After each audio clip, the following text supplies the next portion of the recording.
हमारे YouTube channel में आपका स्वागत है। आज की वीडियो का टाइटल है जीके। सन 1936 में भारतीय राष्ट्रीय कांग्रेस द्वारा संविधान सभा के गठन की मांग कहाँ पर हुए अधिवेशन में रखी गई? कानपुर, मुंबई, फैजपुर, लाहौर। इसका सही आंसर फैजपुर। यदि आप इसका डिटेल देखेंगे तो 1936 में भारतीय राष्ट्रीय कांग्रेस द्वारा संविधान सभा के गठन की मांग फैजपुर अधिवेशन में रखी गई। फैजपुर अधिवेशन जो कि 1936 में हुआ। कांग्रेस में संविधान सभा की स्थापना की मांग की जिससे भारत के संविधान निर्माण किया जा सके। यह अधिवेशन कांग्रेस पार्टी के लिए एक महत्वपूर्ण घटना थी जिसमें भविष्य की राजनीतिक दिशा तय की गई। कैबिनेट मिशन योजना के अनुसार संविधान सभा में कुल कितने सदस्य होते हैं? 389। पहला ऑप्शन है 389, दूसरा ऑप्शन है 409, तीसरा ऑप्शन है 429, चौथा ऑप्शन है 505। प्रस्तावित संविधान सभा में 389 सदस्य होने थे जिनमें से 292 सदस्य प्रांतों से, 4 मुख्य आयुक्तों के राज्यों से तथा 93 देशी रियासतों से चुने जाते थे। यह एक उपयुक्त एवं लोकतांत्रिक व्यवस्था थी जो कि परिमाण पर आधारित नहीं थी।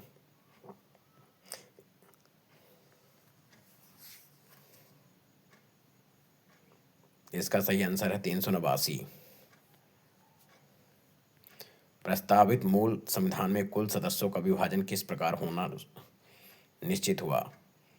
ब्रिटिश प्रांतों के 292 प्रतिनिधि, देशी रियासतों के 93 प्रतिनिधि, मुख्य कमिश्नरी क्षेत्र के 4 प्रतिनिधि, उपयुक्त सभी। तो इसका सही आंसर उपयुक्त सभी।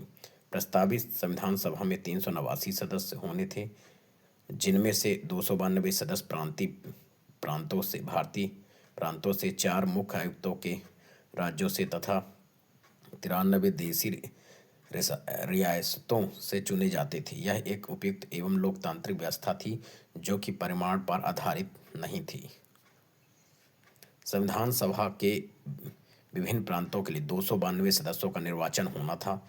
इनमें से कांग्रेस के कितने प्रतिनिधि निर्वाचित हुए? 195, 208, 225, 235। तो इसका सही आंसर है 208। संविधान सभा के विभिन्न प्रांतों के लिए 292 सदस्यों का निर्वाचन होना था। इनमें से कांग्रेस के 208 प्रतिनिधि निर्वाचित होकर आए। पुनर्गठन के फलस्वरूप वर्ष 1947 में संविधान सभा के सदस्यों की संख्या कितनी रह गई? 289, 299, 324, 333। इसका सही आंसर है 299। देश के विभाजन के बाद संविधान सभा का पुनर्गठन 31 अक्टूबर 1947 को किया गया और 31 दिसंबर 1947 ईस्वी को संविधान सभा के सदस्यों की कुल संख्या 299 थी जिसमें प्रांतीय सदस्यों की संख्या एवं देशी रियासतों के सदस्यों की संख्या 70 थी। संविधान सभा का पुनर्गठित में देशी रियासतों के लिए कितने प्रतिनिधि थे? 100, 70, 85, 65। इसका सही आंसर 70। संविधान सभा में 70 प्रतिनिधियों ने देशी रियासतों का प्रतिनिधित्व किया। इनमें से कुछ प्रमुख रियासतें निम्नलिखित थी: जूनागढ़, हैदराबाद, मैसूर, जयपुर, भोपाल, उदयपुर, कश्मीर, ग्वालियर। नवाबों की रियासतें ये रियासतें भारतीय संविधान के निर्माण की प्रक्रिया में शामिल थीं और संविधान सभा में प्रतिनिधि भेजे थे। पुनर्गठित संविधान सभा में विभिन्न प्रांतों के लिए कितने प्रतिनिधि थे? 208, 229, 249, 289। तो इसका सही आंसर है 229। पुनर्गठित संविधान सभा में विभिन्न प्रांतों के लिए कितने प्रतिनिधि थे? 229 थे। कैबिनेट मिशन योजना के अंतर्गत संविधान निर्मात्री परिषद में प्रत्येक प्रांत की आवंटित सदस्य संख्या निर्धारित करने के लिए एक प्रतिनिधि कितनी जनसंख्या के अनुपात में था? 8 लाख व्यक्ति, 10 लाख व्यक्ति, 12 लाख व्यक्ति, 15 लाख।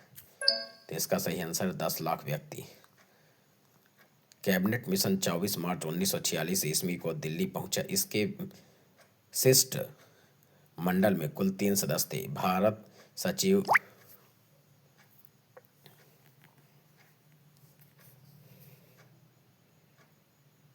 3 सदस्य थे। भारत सचिव पैथिक लॉरेंस, व्यापार बोर्ड के अध्यक्ष स्टेफोर्ड क्रिप्स और नौसेना के प्रमुख एवी अलेक्जेंडर। 16 मई 1946 को कैबिनेट मिशन ने अपनी रिपोर्ट प्रस्तुत की। संविधान सभा के गठन के संबंध में मिशन ने वयस्क मताधिकार पर आधारित निर्वाचन से इनकार कर दिया क्योंकि इसमें अत्यंत विलंब होगा। यह व्यवस्था की गई संविधान निर्मात्री सभा का गठन अप्रत्यक्ष निर्वाचन द्वारा किया जाना चाहिए। इस उद्देश्य से प्रत्येक प्रांत को उनकी संख्या के अनुपात में कुछ स्थान आवंटित किया जाना चाहिए जो समानतः 10 लाख की जनसंख्या पर एक हो। संविधान सभा के सदस्यों को निम्न में से किसने प्रत्यक्ष रूप से निर्वाचित किया? प्रांतों की विधानसभा, संघीय व्यवस्थापिका, उपयुक्त दोनों, इनमें से कोई नहीं। तो इसका सही आंसर है प्रांतों की विधानसभा। संविधान सभा के सदस्यों को प्रांतों की विधानसभा ने प्रत्यक्ष रूप से निर्वाचित किया। संविधान सभा में किस प्रांत का प्रतिनिधित्व सबसे अधिक था? बंगाल, चेन्नई, मुंबई, संयुक्त प्रांत। तो इसका सही आंसर है संयुक्त प्रांत। संयुक्त प्रांत या ब्रिटिश कालीन भारत में तथा भारत के स्वतंत्र होने के बाद एक प्रमुख प्रांत था। अप्रैल 1937 को अस्तित्व में आया जब तत्कालीन अंग्रेजों ने यूनाइटेड प्रोविंसेस को छोटा किया। इसके अंतर्गत लगभग वही भूभाग आता था जो वर्तमान में उत्तर प्रदेश और उत्तराखंड को मिलाकर बनता था। यदि हमारा वीडियो आपको अच्छा लगा हो तो हमारी चैनल को सब्सक्राइब करें और ज़्यादा से ज़्यादा लोगों को शेयर करें।